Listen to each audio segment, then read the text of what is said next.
Good morning everyone. एक बार फिर से आप सभी का स्वागत है आपके अपने यूट्यूब चैनल सिलेक्शन अड्डा में। मैं हूं दिव्या शरण और आज हमारा है संडे, तो आज हम अपना कवर करेंगे लास्ट पूरे 1 वीक का करंट अफेयर्स। तो शुरुआत करते हैं अपने वीकली करंट अफेयर्स की।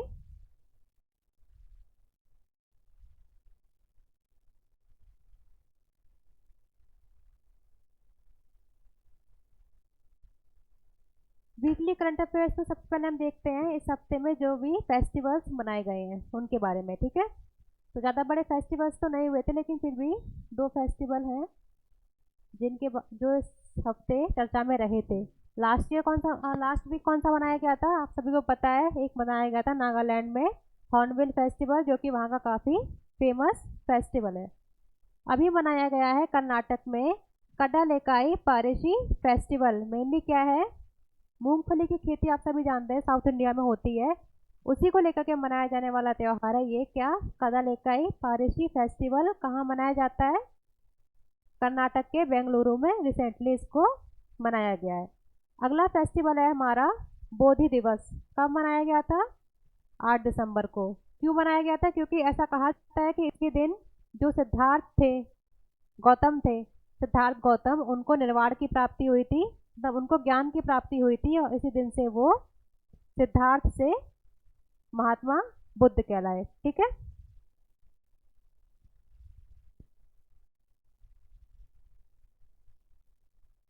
कुछ नियुक्तियां हुई हैं इस हफ्ते में, उनके बारे में देख लेते हैं। इसके बारे में हम लोगों ने अपना डेली करंट अफेयर्स में चर्चा की थी। ICFRI, ठीक है, Indian council of forestry research and education. इसकी पहली महिला DG यानी कि डायरेक्टर जनरल बनाई गई है। कौन? कंचन देवी जी। और ऐसी इस पद पर पहुंचने वाली ये पहली महिला बन गई है। मेनली क्या है, फॉरेस्ट्री की फील्ड में रिसर्च, डेवलपमेंट एंड एजुकेशन को बढ़ाने का काम है इस संस्था का, हमारी भारत सरकार के अंतर्गत। तेलंगाना राज्य के नए डायरेक्टर जनरल बनाए गए हैं, DGP बनाए गए हैं। कौन? रवि गुप्ता जी। कहाँ के? तेलंगाना राज्य के। इसके अलावा vice chief of the Indian navy कौन बनाए गए हैं? रिसेंटली दिनेश कुमार त्रिपाठी जी। ये इंडियन नेवी में सेकेंड हाईएस्ट पोस्ट होती है। कौन सी? Vice chief of Indian navy, ठीक है। कौन बनाए गए हैं? दिनेश कुमार त्रिपाठी जी। इसके अलावा तेलंगाना के नए CM बनाए गए हैं। कौन? रेवंत रेड्डी। कांग्रेस से हैं ये, आप सभी जानते हैं। 5 राज्यों में चुनाव हुए थे, जिसमें से 3 राज्यों में भाजपा आ गया है। एंड अगर तेलंगाना की बात की जाए तो यहाँ पर चीफ मिनिस्टर चुन लिए गए हैं। कौन चुने गए हैं? Revanth Reddy ji. First women medical officer to be posted in Siachen recently. आप सभी जानते हैं भारत का सबसे ऊंचाई पर उपस्थित कौन सा ग्लेशियर है? सियाचिन। और इसी पर नियुक्ति हुई है एक महिला ऑफिसर की, मेडिकल ऑफिसर के रूप में, और ये वहाँ पर नियुक्ति पाने वाली पहली महिला वीमेन मेडिकल ऑफिसर बन गई है। कौन बन गई है? कैप्टन गीतिका कौल जी, ठीक है।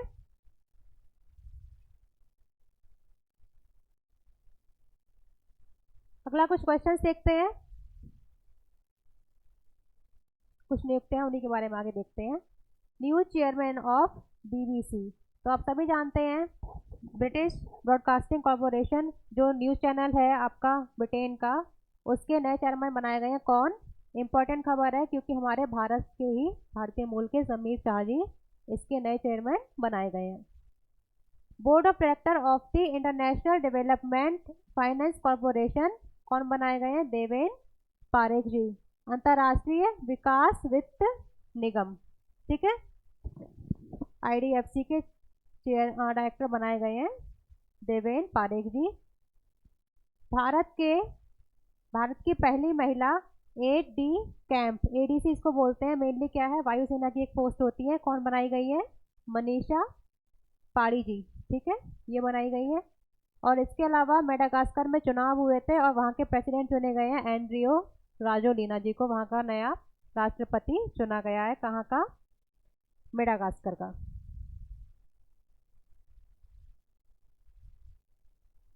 क्वेश्चंस हैं, उन्हें देख लेते हैं। Which of these is most expensive city in the world according to the worldwide cost of living index, यानी कि ऐसा शहर जिसमें रहना लोगों को सबसे महंगा पड़ता है, वो शहर पूरे विश्व में निकाले उन शहरों की रैंकिंग निकाली जाती है। तो उन रैंकिंग में कौन से शहर ने टॉप किया है? बेंगलुरु, सिंगापुर, ज्यूरिक या फिर बी एंड सी बोथ। तो आपको बता देती हूँ, इस रैंकिंग में टॉप किया है दो सिटीज़ ने। पहली तो सिंगापुर एंड दूसरी ज्यूरिक। कहाँ पड़ती है? स्विट्जरलैंड में। स्विट्जरलैंड की सिटी ज्यूरिक और सिंगापुर ने इसमें जॉइंटली टॉप किया है। अगर सबसे सस्ती सिटी की बात की जाए, चीपेस्ट सिटी की, तो सीरिया में पड़ता है दमिश्क, जो कि वहाँ की राजधानी भी है। पूरे विश्व में सबसे सस्ती सिटी दमिश्क को माना गया है, सीरिया में पड़ती है। ठीक है, अगली खबर देख लेते हैं। मिशन अमृत सरोवर जो हाल ही में खबरों में था, किस वर्ष लॉन्च किया गया था? चार ऑप्शन है हमारे सामने, 2023, 2021, 2022 या फिर 2018। तो मिशन अमृत सरोवर जो था, इसको 2022 में लॉन्च किया गया था सेंट्रल गवर्नमेंट के द्वारा।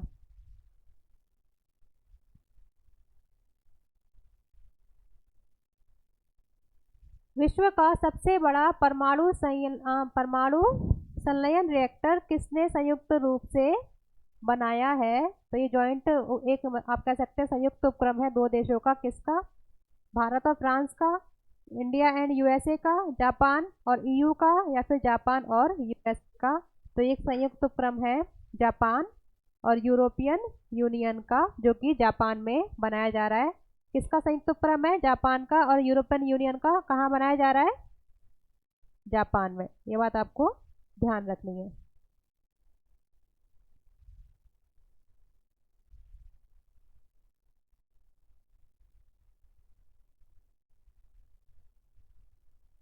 किस मंत्रालय ने ग्राम मानचित्र एप्लीकेशन लॉन्च की है? मेनली क्या होगा इसमें? जीपीएस के आधार पर जो गांव हैं उनकी मैपिंग की जाएगी, जिससे कि लोगों को उनकी ज़मीन का खतरा ना बना रहे, उनको पता रहे कि मेरी ज़मीन किस हिस्से में है, और ये बात सरकार के डेटा में भी रिकॉर्ड हो जाएगी। ठीक है, तो ये एप्लीकेशन बनाया गया है विलेज मैप एप्लीकेशन, किस मिनिस्ट्री के द्वारा? तो ये बनाया गया है मिनिस्ट्री ऑफ पंचायती राज। भारत सरकार का पंचायती राज मंत्रालय, उसने इस एप्लीकेशन को लॉन्च किया है। मेनली क्या है? जीपीएस के माध्यम से गाँवों की मैपिंग करने के लिए।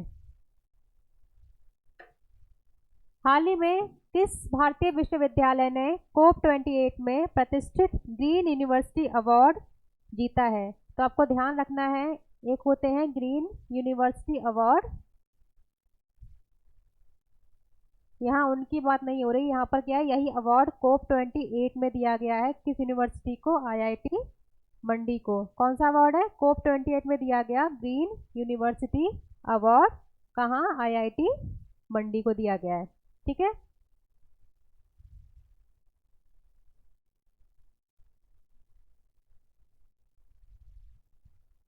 Which of these company launched a quantum computing chip named Condor recently? Main क्या होगा इसका मकसद? जो क्वांटम कंप्यूटिंग है उस पर आधारित एक चिप विकसित की गई है। किस कंपनी के द्वारा ये विकसित की गई है? IBM के द्वारा। क्या नाम है इस चिप का? कॉन्डोर। ठीक है, IBM के द्वारा इसका विकास किया गया है। हाल ही में किस देश ने चीन की बेल्ट एंड रोड पहल योजना से अपना नाम वापस ले लिया है? तो आप सभी जानते हैं कि जो एंशियंट टाइम में चाइना का सिल्क रूट हुआ करता था, उसी की तर्ज पर आज के टाइम में चाइना ने बनाया था अपना बेल्ट एंड रोड इनिशिएटिव। इसमें एशिया के, अफ्रीका के एंड यूरोप के कुछ देशों को रोड कनेक्टिविटी या फिर आप कह सकते हैं वाटर कनेक्टिविटी के माध्यम से आपस में जोड़ा जाना था। ठीक है, दुनिया के बहुत से देश इसमें अपना योगदान दे रहे थे, जिसमें से अभी एक देश ने इसमें से अपना नाम वापस ले लिया है। कौन सा है वो देश? ईरान, इटली, थाईलैंड या फिर रशिया। तो हाल ही में इटली ने अपना नाम बेल्ट एंड रोड इनिशिएटिव से वापस ले लिया है। ठीक है, किसका है belt and road initiative? China का।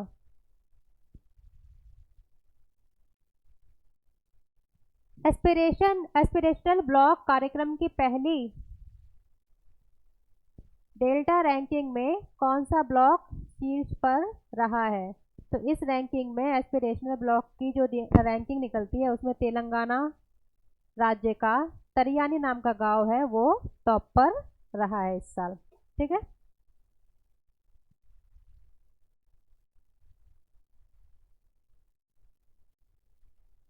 हाल ही में भारत के किस पारंपरिक नृत्य को यूनेस्को द्वारा अमूर्त सांस्कृतिक विरासत की सूची में जोड़ा गया है? 4 ऑप्शन है, डांडिया, कुचिपुड़ी, गरबा या फिर घूमर। तो आप सभी जानते हैं रिसेंटली गरबा को यूनेस्को की इंटेंजिबल कल्चरल साइट जो होती है उसमें उसका नाम गरबा का जोड़ा गया है। डांडिया भी कहाँ का है? इसके अलावा कहाँ का डांस है ये? गुजरात राज्य का। डांडिया की बात करें तो डांडिया भी गुजरात राज्य का एक लोक नृत्य है। ये बात आपको ध्यान रखनी है। हाल ही में राष्ट्रीय पूर्वावलोकन बोर्ड द्वारा नेशनल बोर्ड ऑफ प्रीव्यू द्वारा किस फिल्म को वर्ष 2023 की सर्वश्रेष्ठ फिल्म घोषित किया गया है? किसके द्वारा? नेशनल बोर्ड ऑफ प्रीव्यू के द्वारा किस मूवी को बेस्ट मूवी 2023 में घोषित किया गया है? तो ये है killers of the flower moon. इस मूवी को इस साल के लिए बेस्ट मूवी के तौर पर चुना गया है। किसके द्वारा? नेशनल बोर्ड ऑफ प्रीव्यू के द्वारा।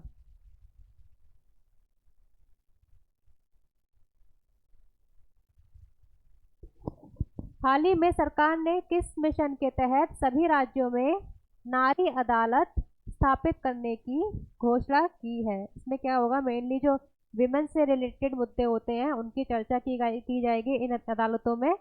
कहाँ पर? देश के हर राज्य में। किस मिशन के तहत ऐसा किया गया है? तो मिशन शक्ति के तहत ऐसा किया गया है।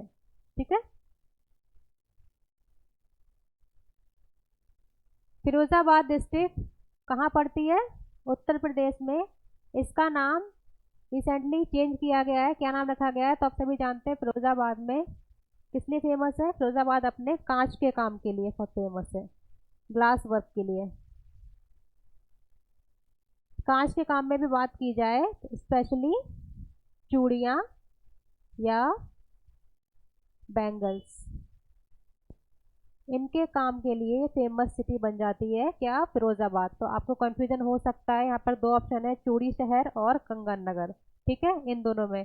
लेकिन फिरोजाबाद का नाम जो रखा गया है वो इन दोनों से एकदम अलग है। क्या रखा गया है? चंद्रनगर। ठीक है। तो आज के बाद फिरोजाबाद, अब के बाद फिरोजाबाद क्या कहलाया जाएगा? चंद्रनगर। ये बात आपको ध्यान रखनी है। कहाँ पड़ता है? उत्तर प्रदेश में। कौन सा शहर देश का पहला भिक्षावृत्ति मुक्त शहर बन गया है?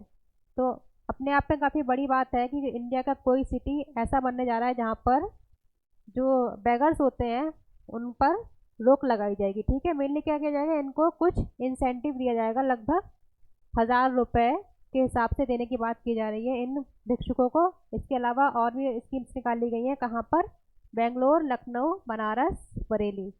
तो रिसेंटली ही बनारस को भिक्षा मुक्त शहर घोषित करने की बात कही गई है। आप कह सकते हैं बनारस भारत का पहला ऐसा शहर बन गया है जो कि पूरी तरीके से भिक्षावृत्ति से मुक्त हो चुका है, बैगिंग से मुक्त हो चुका है। ठीक है। बनारस, उत्तर प्रदेश। अगली खबर है, हाल ही में भारतीय नौसेना को एक बड़ा सर्वेक्षण जहाज सौंपा गया। ठीक है। किस टाइप का जहाज था? सर्वे वेसल, यानी कि कहीं जाकर के ये सर्वे करने वाला एक जहाज है, इंडियन नेवी को सौंपा गया। इसका नाम क्या है? देख लेते हैं ऑप्शंस। विध्वंसक, INS विध्वंसक, INS संध्यक, INS Kalindi, INS Imphal. तो आप सभी जानते हैं विध्वंसक, कालिंदी और इम्फाल का नाम आप सभी ने सुना होगा। ये क्या है? युद्धपोत है। रिसेंटली किसको किया गया है? संध्यक को, INS संध्यक को, जो कि एक सर्वे वेसल है, इंडियन नेवी को इसको सुपुर्द किया गया है।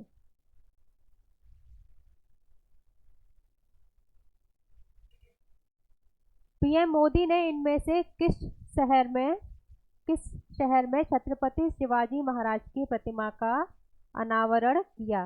4 ऑप्शन है, रायगढ़ महाराष्ट्र, राजकोट महाराष्ट्र, सिंधुदुर्ग महाराष्ट्र या इनमें से कोई नहीं। तो रिसेंटली ही महाराष्ट्र के सिंधुदुर्ग में छत्रपति शिवाजी की प्रतिमा का अनावरण किया गया है। किसके द्वारा? प्राइम मिनिस्टर नरेंद्र मोदी के द्वारा। एक प्रैक्टिस क्वेश्चन है आपके लिए, इसका जवाब आप सभी मुझे कमेंट सेक्शन में देंगे, इसका जवाब मैं आपको नहीं दूंगी। क्या है देख लेते हैं। विच institution has release the global cooling watch report 2023? तो ये जो रिपोर्ट है the global cooling watch report, ये किस संस्था के द्वारा निकाली जाती है? इसके बारे में आपको मुझे जवाब देना है। 4 ऑप्शन है, कौन कौन से? Global environment facility GEF, United Nations environment programme, world meteorological organisation, विश्व मौसम संगठन या फिर यूनेस्को। इन चारों में से इसका जो सही जवाब होगा वो आपको मुझे कमेंट सेक्शन में देना है। ग्लोबल कूलिंग वॉच रिपोर्ट किसके द्वारा निकाली जाती है?